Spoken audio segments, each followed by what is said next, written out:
Bumiyahin na pa United Kingdom si Alden Richards para sa kanyang show sa London. At sa October naman, magbabakasyon ulit siya kasama si Maine Mendoza sa Europe. Yan ang chika ni Lars Santiago.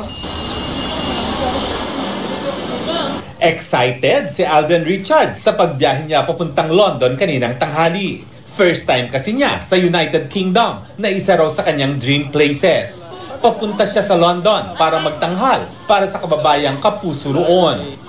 Kahit may trabaho, naglista na raw si Alden ng mga pupuntahang lugar doon. Yung Dance Lenoir, yung restaurant na kakain ka pero pitch black.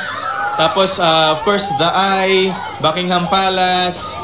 Punta rin po kami ng Stonehenge, nakaschedule na rin po. So, yun, ikot pa more totaler. Sa mga ganitong pagkakataon lang daw talaga na isisingit ni Alden ang pag-iikot at pag-relax. Sasamantalahin na rin daw niya ang pananatili ng ilang araw sa London para mapanood ang kaibigang si Rachel Ango sa West End.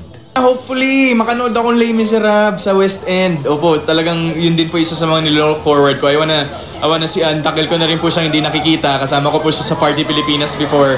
Ilang araw lang namang iiwan ni Alden ang ka-love team na si Maine Mendoza. Pero mamimiss daw niya ito. Pero gumagaan daw ang kanyang pakiramdam kapag naiisip niyang magkasama sila ni Maine sa isang personal na bakasyon sa susunod na buwan. For a personal trip, we're going to London po end of October. London and then Germany. Yun po, no work po yan. That's a personal trip. Bakasyon po.